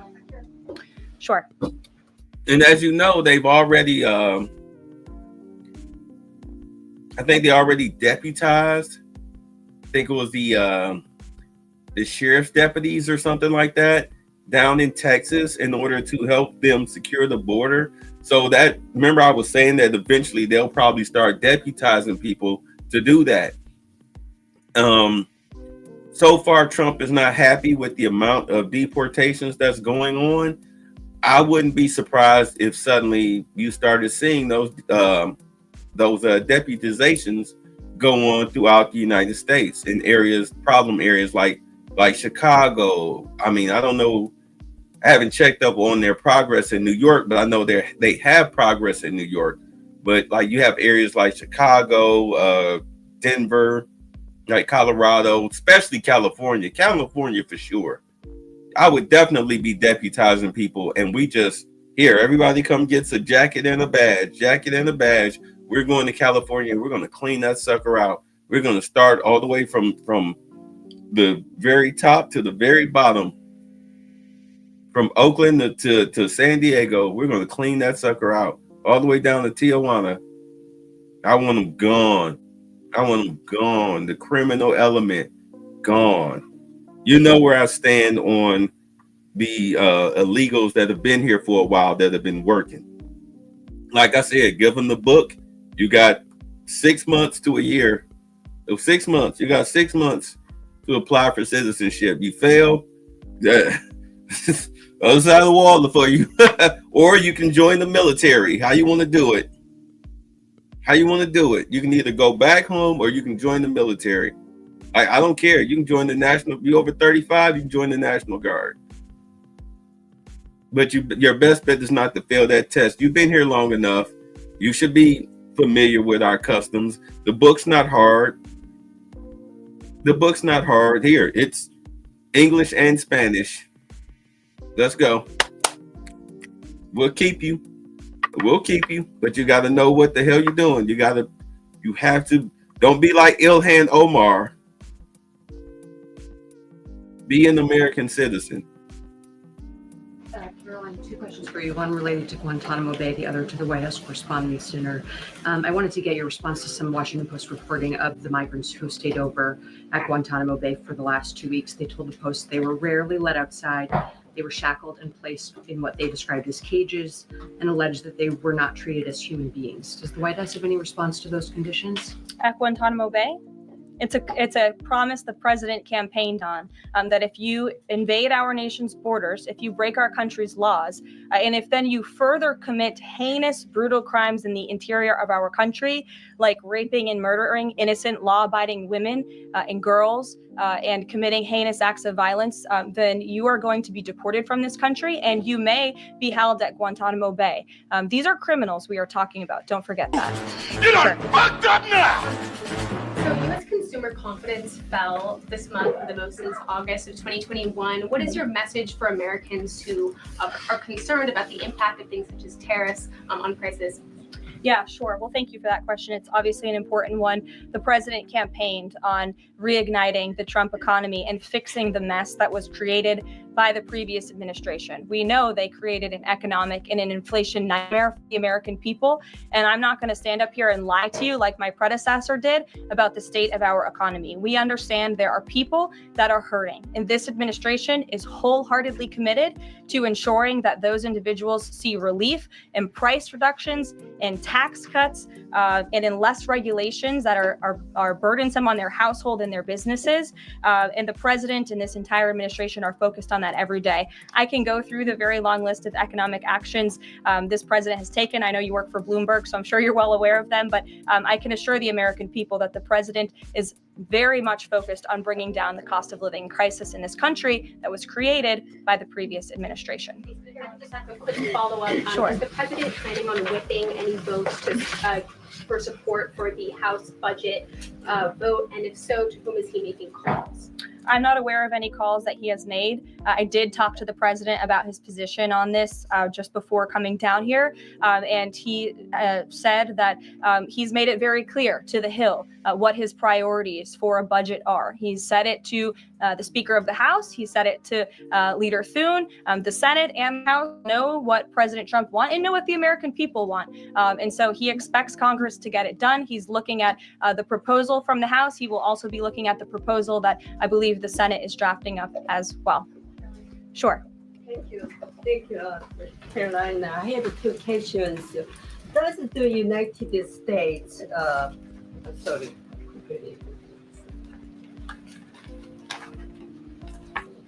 Well, why don't you identify your question and I'll come back to you. Sure, go ahead. So, what guarantee that Israel will withdraw from Lebanon soil after 2 weeks, as the ceasefire terms indicates?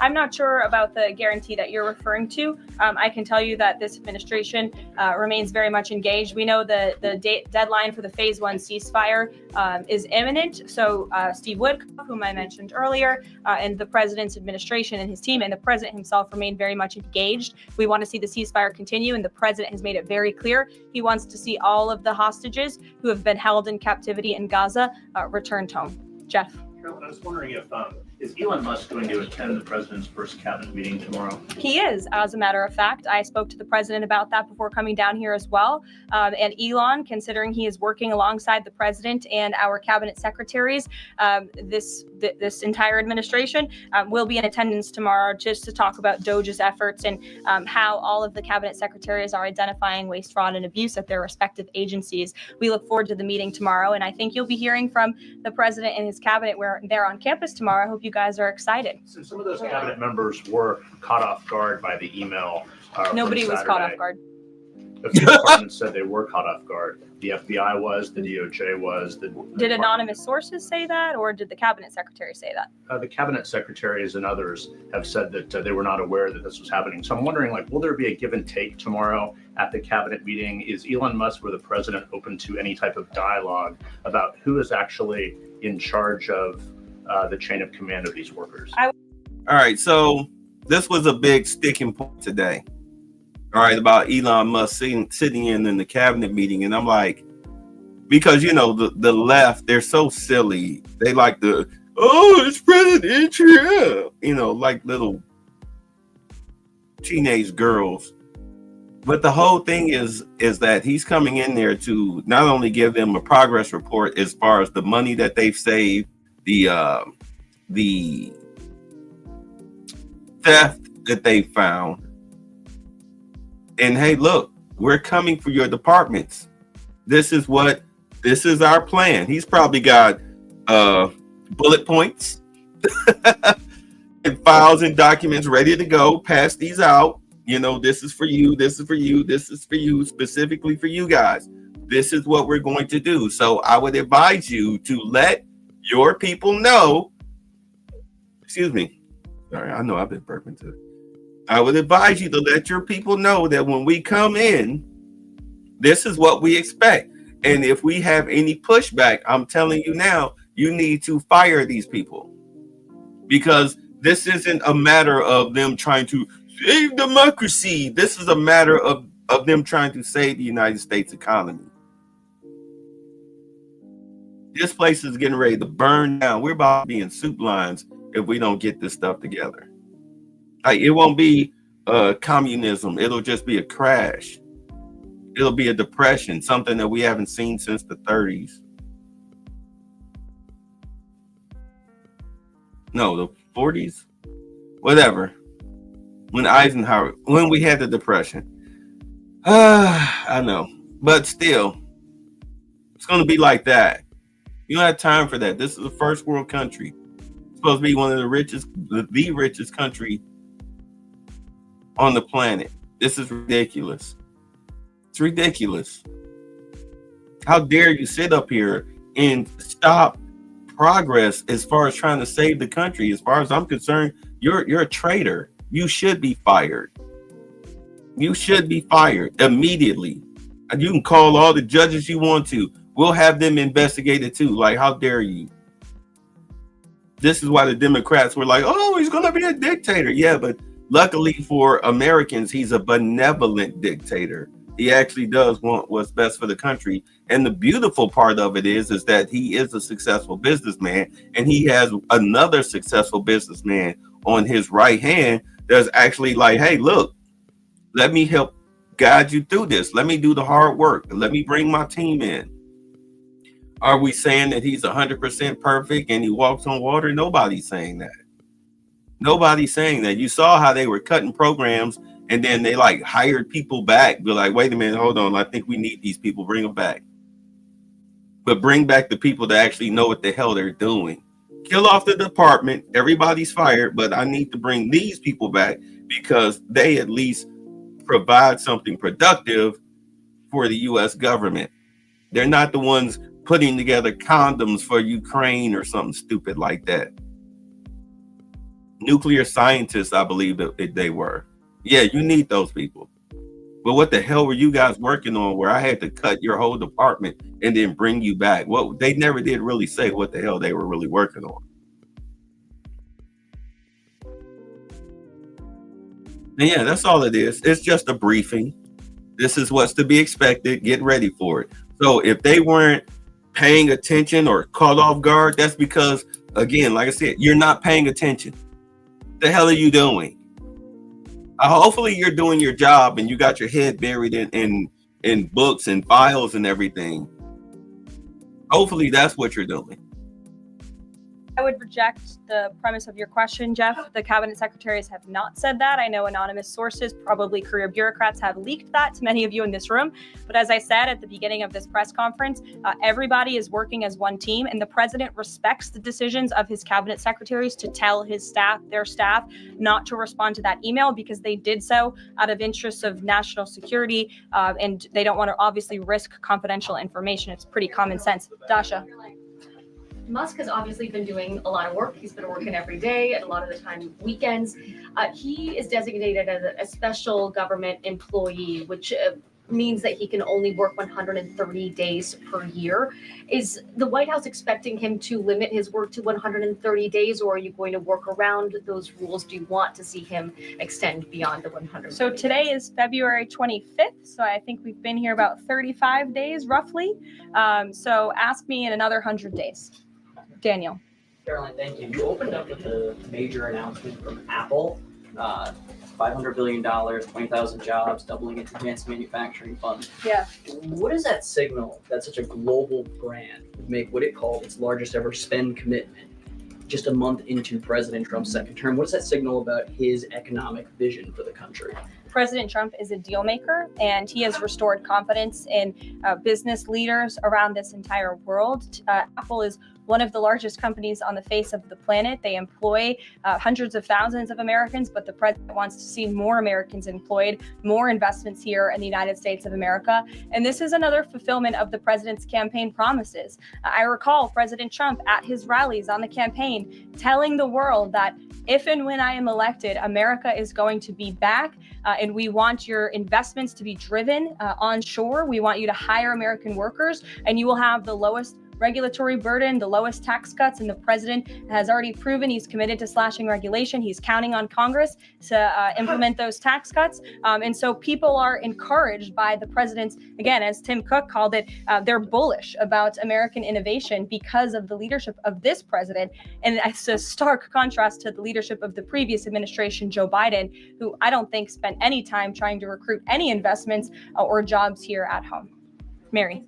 We're hearing from some Republicans who are voicing concerns about how these cuts are being carried out. Congressman McCormick, a Republican from Georgia, tells us he's worried it's too rapid for real people to adapt to. And he says he's concerned that it could come off as discompassionate, in his words, that it could risk undercutting the strong message that he feels you're trying to send about the need to cut government waste. Well, I think that was one comment from one senator. And I think, as I cited in my opening remarks in the poll, the most important people are the American people. And 77% of Americans at home support a full investigation into the waste, fraud, and abuse that the federal government has been spending their tax dollars on. So that's the people the president cares about most. And that's why we're fulfilling this pledge. And again, it should come as no secret to anybody. The president campaigned on doing this. The president yesterday said, if you don't respond to this email, you will be fired or semi-fired. What does he mean by that? Again, I've been asked to answer this question 3 times now. It is semi-fired, but it's in the memo. The president, again, has entrusted his cabinet secretaries to oversee their workforce. That's why he nominated them to be cabinet secretaries. And so federal workers can be directed to their agency leadership. Sure. Great, thanks, Caroline. I wanted to ask about a federal judge yesterday was saying that they didn't know who the DOJ administrator was and was asking the lawyer for the administration who it was, and the lawyer responded, I don't know the answer to that. Can you tell us who the administrator of DOJ is? Again, I've been asked and answered this question. Elon Musk is overseeing DOJ. No, Elon Musk is a special government employee, which I've also been asked and have answered that question as well. There are career officials at DOJ. There are political appointees at DOJ. I'm not going to reveal the name of that individual from this podium. I'm happy to follow up and provide that to you. But we've been incredibly transparent about the way that DOJ is working. John. The Republican budget. Thanks a lot, Caroline. Since your last briefing, there have been some personnel moves that have been announced by the president, and I wanted to ask you about them. One was the president replacing the chairman of the Joint Chiefs of Staff, General C.Q. Brown Jr. What was the reason for the president naming a replacement for General Brown? And then I'll follow up with another personnel announcement that's been made over the last few days. He thinks he's doing a bad job. And it's time for a shakeup at the Pentagon. They failed 7 audits in a row. The trust in our United States military amongst the war fighters is low. The president is shaking up the Pentagon and the Department of Defense, of course, with Secretary Hegseth leading, and he has the right to do that. It's actually quite common from administration to administration to do so. Can we stop race baiting this dude's firing? A lot of people, matter of fact, the majority of the people, matter of fact, all the people whining, moaning, crying, and complaining about this dude being fired didn't even know that he existed. They didn't even know it was a black dude. They didn't know at all. They didn't know until after it was enough. Oh, it's a black man. Oh, good. We can race bait with this. Breaking news: a black man got fired by Trump. See, he's racist. Such a thing. The president, when he swore him in as the chief of staff for the Air Force, called him a great man and a great gentleman. Does he distance himself from the remarks that he made back in August of 2020? I think replacing him speaks for itself. James. There's one other one, if I'm sorry. Thank you. On the FBI, the president also announced a new deputy director of the FBI, Dan Bongino. From what has been reported, and maybe this is not accurate reporting, you can tell me, the FBI director, Kash Patel, informed Republican senators that it would be an individual named as the deputy who was a special agent currently at the FBI. And of course, Mr. Bongino is not. What was the reason for naming Mr. Bongino to this position? And was Mr. Patel not correct in making that assurance to those senators? I'm not sure if anybody in this room has listened to Mr. Bongino when he talks about the past corruption at the FBI, when he talks about his experience serving for the United States Secret Service. This is a man who loves his country and who has honorably served our country in ways that many people have not. He understands the depth of the corruption at these institutions, which the American people reelected President Trump to shake up. And I think it's quite despicable to see many networks in this room who have had chyrons on their television screens labeling Mr. Bongino as a far-right podcaster. He is not. He is a former law enforcement agent. He is a former Secret Service agent who put his life on the line to protect this country. And that is why the President of the United States has entrusted him for this important role. He's also an outsider to this Washington swamp. And we often see that when outsiders are appointed to such coveted positions, a lot of people in this city get very, very nervous. And they should be, because Dan Bongino and Kash Patel and Attorney General Bondi are focused on rooting out the corruption at these agencies and ending the weaponization of government once and for all. I'd like to end with something. As you all know, you know what, James? I'm feeling generous. Go ahead. I will take it. Thank you, Caroline. Sure. I wanted to ask Don't make me regret this. I wanted to ask about the Macron visit and the Russia-Ukraine talks in general. Sure. It's pretty clear to my eye that President Macron was performing a kind of delicate dance, lavishing praise on the president while seeking in his own remarks to try to bind President Trump to positions and even specific language that the president has not committed to heretofore. One of the most bracing comments from President Macron was when he said that the deal that President Trump is negotiating with the Russians must not be, quote, a surrender for Ukraine. All of the public points that we have heard from President Trump, from Secretary Hegseth, and from other administration officials talking about these negotiations have averred to, quite openly, to concessions from the Ukrainians that will have to be made. The minerals deal, the abandonment of their NATO ambitions, and other elements. So far, we have not heard any administration official suggest a single concession that the Russians should be prepared to make. And so I wonder if you could assure us, at a minimum, that this negotiation process will not be as one-sided as the Europeans seem to think it is, that in fact, President Putin will also be made to engage in some concessions to reach this deal. Well, I think the president knows how to make a deal better than anyone who has ever assumed the office of the American presidency. And in order to make a deal, you have to bring both sides to the table. And typically when you make a good deal, both sides leave that table a little bit unhappy. I'm not going to outline the concessions that the president and his team are engaged in discussing. These are obviously ongoing negotiations, and it would be unwise of me to impede them from this podium. But the president has made significant improvements in ending this conflict. He is committed to seeing an end to the war. He wants to see the bloodshed and the killing stopped. He wants to stop seeing young men being killed and slaughtered. This has been going on for far too long. The president inherited this mess because of the incompetence of the previous administration, and he's committed to fixing it. And he's made, some of those concessions clear, but I'm not going to get ahead of him on additional ones. But he is wholeheartedly committed to striking a peace deal in Russia and Ukraine, also in the Middle East. Thank you very much, guys. Good to see you. We'll see you later. All right. They're suing all our companies. And sorry. So there you have it. There you have it. Like, I mean, she just you line them up, she knocked them down. That's what she does. I like when she does her press conferences. It's almost like she does one every other day, but like when she does seems like to be the quote unquote weekly one, that's when you get all of the best information. And the beauty of it is that she answers all the questions.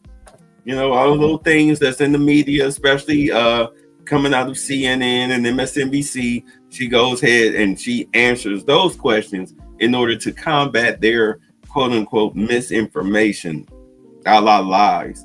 You gotta love it. You gotta love it. You gotta love it. I wanted to leave y'all with a treat. Let's see here. Oh no, that's right. I took it down. But I said Tiffany Hinger, she lost. Oh yeah, I'm gonna peep this out. Lennon Horner, my donors are useless. You got Umar crashing out.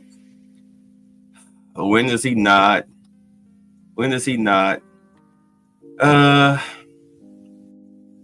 Yeah, Jason House, of course, he won. Look at that. He won by 88%. Like, he just smashing. You know what? Let's close it out with MSNBC boycott as Tiffany Cross and woke media angry over Joy Reid. I like Behind the Line. He's funny. He can be aggressive, but he's funny. So we'll close it out with him. We'll have some comedy. We'll go out with some comedy. How about that? I've got some great news for you guys this afternoon. Matter of fact, this isn't just great news. This news is great. After 2 years of heartache, 2 years of pain, after 2 years of frantically searching for their anonymous loved one, after 2 years of not knowing where in the hell she is, after 2 years of wondering why she disappeared from the mainstream, after 2 years of family and friends begging Uncle Casey to find her. Please, Uncle Casey, help us find our Tiffer. Even though we forget her name, family reunions just aren't the same without her. It might have taken 2 years, but Uncle Casey has finally found Tiffany Cross, formerly known as Tiffer the Bongo Sniffer. Yesterday, Tiffer made a surprise appearance on a Zoom call. What a fall from grace. 2 years ago, Tiffany Cross was featured prominently every weekend on MSNBC. During the week, she was the driver for The Wicked Weave. Every afternoon, she would drive Joy Reid's broom to the studio. Every once in a while, Joy would invite the Tiffer on her primetime dump so they could reminisce about the good old days of mythical racism. Oh, Joy, remember when we were making millions exploiting our own community? Oh, Tiffer, my best memories were our picnic lunches where we combined our collective brain cell and made shit up about white people. Tiffany Cross went from being prominently featured on MSNBC to making appearances on Zoom calls. Right now, deacons at Woke United Methodist, they are applying pressure to MSNBC. It's a tale as old as time. A major corporation has the audacity to fire an underperformer. A major corporation has the audacity to fire someone who belongs to multiple marginalized groups. And instead of the deacons accepting the truth, instead of pretend friends acknowledging the fact that Joy Reid had become a huge embarrassing failure, they used the firing of Joy Reid in a desperate attempt to revive the business of mythical racism. They used the firing of Joy Reid in a desperate attempt to bring attention to themselves. I mean, seriously, when is the last time you heard anything about Tiffany Cross? We have women at MSNBC shaving their heads bald. No one pays attention. But as soon as they accuse the network of mythical racism, they get noticed. The problem is, the attention is only temporary. They keep relying on the same failed gimmick to revive their careers. It kind of reminds me of Hulk Hogan in the mid-90s. For a decade, Hulk Hogan made millions as the real American. I am a real American.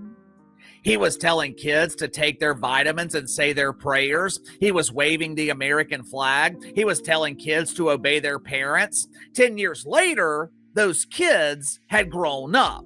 They were tired of listening to some bald geezer telling them to take their vitamins. Now, to his credit, Hulk Hogan was able to adapt. He became Hollywood Hogan and extended his wrestling career through another decade. Unfortunately, I can't say the same for the other balding beauty, Joy Reid. Just like Hulk Hogan's audience, the Wicked Weave's audience grew up. They quit believing the fairy tales. They quit believing the myth of mythical racism, which is why her ratings plummeted in the key 25 to 54 demo. The artist formerly known as Weave, she was still able to trick older people. She was still able to hypnotize the kids with stories of mythical racism. But anyone with an IQ above single digits, they knew Joy Reid was full of shit. Her pretend friends, they're applying pressure to MSNBC by accusing them of mythical racism. But Tiffany Cross, she is taking it a step further. It's not enough for MSNBC to be accused. It's not enough for MSNBC to be charged with violating the woke commandments. Tiffany Cross, she wants the black community, the same community that she exploits. Tiffany Cross wants the black community to boycott MSNBC. Make sure to like and subscribe. You can follow me on Twitter at KC_BTL84. Let's get to the sponsor for today's video, my good friends at Sugar Mountain Trading. Are you struggling with back problems? Do you deal with minor aches, minor pains throughout your day, and you just don't want to go to the doctor because all the doctor's going to do is find something else wrong with you? Or even worse, prescribe addictive medication that you just don't want to take? Me personally, I can't stand going to the doctor. So does my wife, who actually deals with back pain, which is why she started using CBD lotions and oils from Sugar Mountain Trading. Now, this is not THC. This is not going to make you fail a drug test. These CBD lotions and oils, they are designed for rapid pain relief. Like I said, my wife, she deals with nagging back pain from time to time. We tried over-the-counter stuff. We tried the chiropractor. Nothing ever seemed to work for her. Within 5 minutes of me applying CBD lotion from Sugar Mountain Trading, her pain was gone. I'm telling you, it is damn near magical. My wife, she keeps a bottle in her purse with her at all times. Sugar Mountain Trading also offers CBD bar soap that will keep you pain-free and smelling fresh at the same time. The bar soap comes in a variety of scents ranging from lavender to cherry almond. All CBD products offered at Sugar Mountain Trading, 100% natural, 100% free of THC. So click the link in the description below. Use my promo code BTL20, BTL20. Save 20% off your first purchase with Sugar Mountain Trading. I mean, basically, it's CBD oil. It's not THC, it's CBD oil. And for those of you who are familiar with CBD oil, you know you'll be floating. You will be floating. That's why I let the commercial play. I wanted y'all to hear it for those of y'all that might be interested. But let's continue. Line at Mediaite. Tiffany Cross calls on black people to dump MSNBC. My inside sources are telling me that when Tiffany Cross called most of these black people, they didn't know who in the hell she was. Hey, friend, it's me, Tiffany Cross. Who? Who in the hell's Bethany Ross? My name is Tiffany. It doesn't matter what your name is. According to Mediaite, there was a Zoom call yesterday with prominent black voices. Now, this was a very important meeting. They wanted to discuss strategy. They wanted to formulate a plan to fight MSNBC. This meeting was so important, only the heavy hitters were invited to participate. The Zoom meeting consisted of Tiffany Cross, Jakota Edie, Latasha Brown, and Angela Rye. Oh, God. Not Angela. Oh, not Angela. Who, and who? Who in the hell are these people? The only one I think I've heard of besides Tiffany Cross is Angela Rye. I think she used to appear on The Breakfast Club with Charlie Man the Frog. But Dakota Edie, Tasha Brown? I'm in the media every day. I've never heard of them. How are these prominent voices? In order to have prominence, you have to have influence. In order to have influence, you have to have an audience. One of the reasons that Tiffany Cross was fired by MSNBC, she didn't have an audience. The meeting started with Tiffany Cross explaining how they are all leaders. Unfortunately, she didn't really explain what they were leading. The only thing I see Tiffany Cross leading is votes for the upcoming 3rd annual Huge Embarrassing Failure Awards. Tiffer then explained how it is rare for black women and black voices to be featured in the mainstream media. Well, I guess she's never watched ESPN. When I was growing... Wait, remember the press conference that we just watched with Karoline Leavitt? Did y'all not see that pretty black woman behind that guy with the strong square jaw near the end? Did y'all not see that chick? She was nice. She was very pretty. Y'all didn't see her? Because I know I saw her. I just didn't want to interrupt the press conference, but let's go.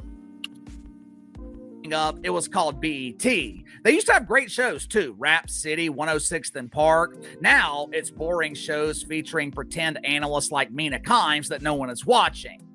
But Tiffer, she then called for black people to boycott MSNBC. Watch it for yourself. Don't watch where you're not welcome.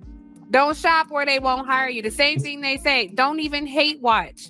And don't believe the hype, because what comes next are the attacks, where they just start making up stuff. So brace yourself, because y'all are going to hear some things and they're going to try to say some things, because when movement happens, they don't know how black women move. And because they don't know that, they move like colonizers, and then they try to put out an attack. We are here to support Joy. Don't believe the hype about the ratings. Her show was doing very well. You know whose ratings ain't doing well, who ain't never got fired? Morning Joe Scarborough. They went to Kiss the Ring and they are still being elevated. Joy's show has rated very well. She's always done well. There are people in positions of power who do not like her opinions. Let me ask you something. What the hell is a colonizer? Seriously, I had to look it up. According to Google, a colonizer is a country that sends settlers to another country and establishes political control.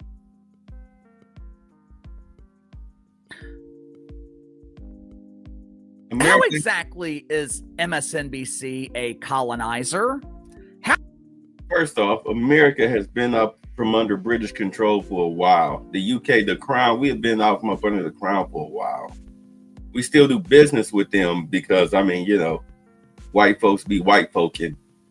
Let's just be honest. You know, that's why the only people you really having a problem with that are white is Russia, because they refuse to bend the knee to the Crown.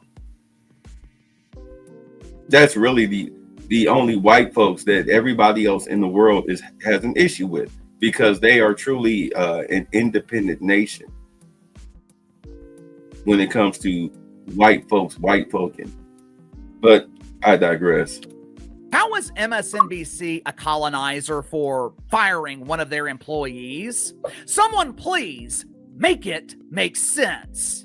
I get so tired of the whining. I get so tired of the complaining. Earlier in the clip, Tiffany Cross, she mentioned the lack of black women in newsrooms. We don't have influence. We don't have voices. It's not fair. It has never been easier to have a voice. It has never been easier to launch your own platform. Take me, for example. You know how many people helped me with this platform? You know how many people or media outlets promoted me? None. YouTube provided me with the platform. I took advantage of the opportunity. It's the same opportunity that Joy Reid has, same opportunity that Jamel Hill has, Tiffany Cross. No one is stopping you from having a voice. But just because you have a voice, that does not mean people are required to listen.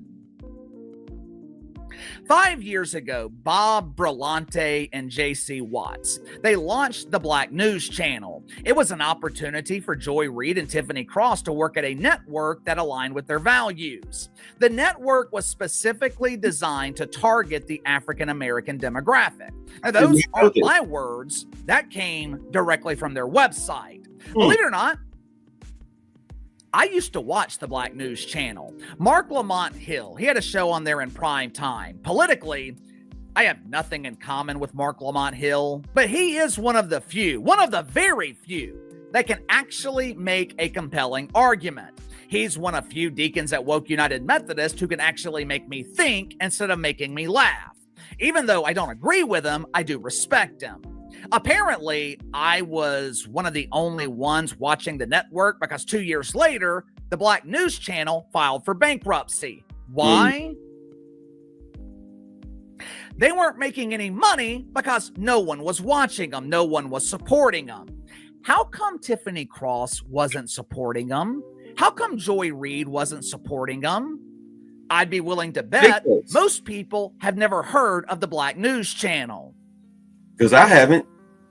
Tiffany Cross claimed that there are people in positions of power who did not like Joy Reid's opinions. And you know what? She is absolutely right. The people in power, they did not like Joy Reid. Now, I'm not talking about management at MSNBC, which, by the way, when Tiffany Cross was fired at MSNBC, she was not fired by the white man.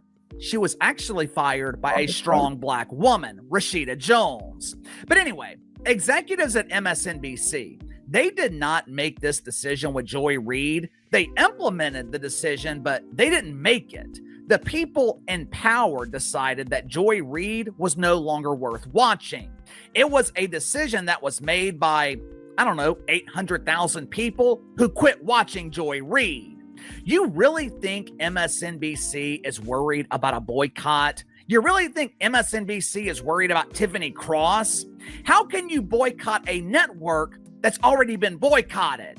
People aren't watching MSNBC now. So how in the hell is a boycott going to be effective? Give me your thoughts on this. Tiffany Cross demands that black people quit watching MSNBC, even though everyone decided months ago to quit watching the network. Does anyone care? Is anyone actually listening to Tiffany Cross? Me personally, I don't think MSNBC is worried about this. I don't think they are feeling the pressure because the people applying the pressure no longer have any credibility. Sound off in the comments below. I'll see you guys tomorrow. Yeah, that's this channel. Comedy. He's got 131K subscribers. This video's got over 7,000 views in 4 hours. But I mean, you boycott MSNBC, you're really doing everybody a favor, because you're killing another network that lies to people and keeps people, black people, shackled to the chains of mental slavery by always perpetuating the victim. But wow, we'll see what pops tomorrow. We'll probably cover the see if Tiffany Hayard is doing the flip out. That would be fun. But it looks like we're all caught up pretty much as far as big stories. I'll see y'all tomorrow. Peace. He must have given up, thrown in the towel, abandoned his sad little masquerade. I finally got to him. The power of the press triumphs.